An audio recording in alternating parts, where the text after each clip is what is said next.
Hello friends and welcome back to the another amazing live stream video.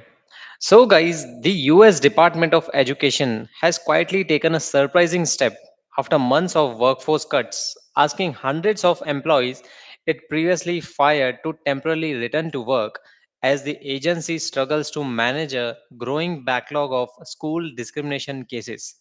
So, according to an internal email obtained by USA Today, approximately 250 former staff members from the Office for Civil Rights have been instructed to come back later this month to help address the mounting complaints that the department is legally required to investigate. Now, these employees had been placed on administrative leave following mass layoffs earlier this year. Education department has sent them officially, which remain tied up in ongoing legal challenges. While the department has emphasized that there are no plans to permanently rehire these workers, officials acknowledge that the case load has become too large to manage with the reduced workforce currently in place.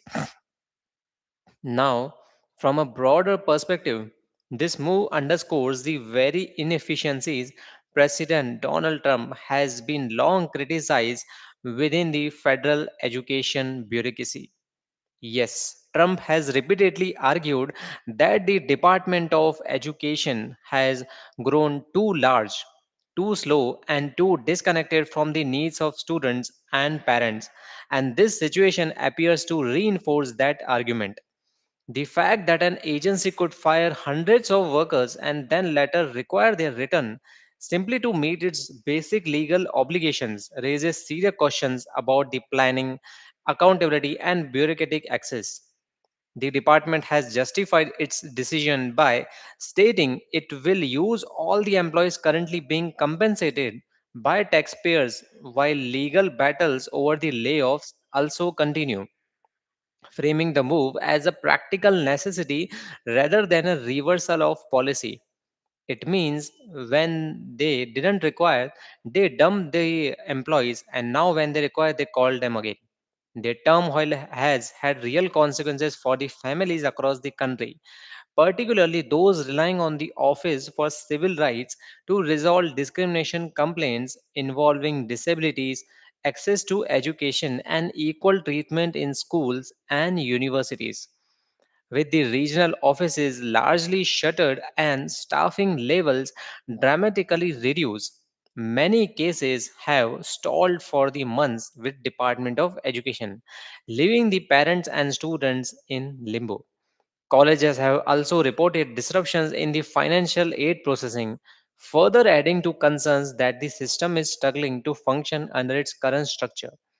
Education Secretary Linda McMahon has acknowledged these challenges while maintaining that the long term goal is to streamline the federal government's role in education by shifting responsibilities to other agencies and returning more control to states and local communities.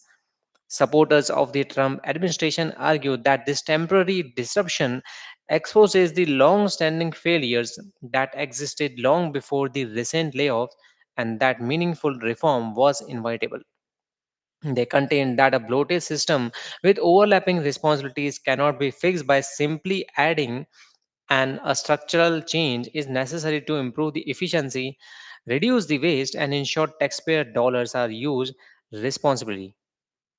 Critics, meanwhile, see the move as an evidence that the department cannot function without a robust federal workforce. But Trump allies counter that decades of federal expansion have failed to deliver better educational outcomes. As legal battles continue and temporary staffing measures are put in place, this situation highlights a fundamental debate over the future of education in America. So, guys, what do you think? Whether lasting improvement comes from expanding federal oversight or from scaling it back and empowering states, schools, and parents to take the lead. So, guys, that was the developing story from the education department. We'll be keep following this continuously and keep you updated on that. So, thank you so much for joining today and being till the end. and let me know your thoughts in the comments. What do you think about this Department of Education move? Will update you on this, and thank you so much for watching. We'll see you guys in the next one.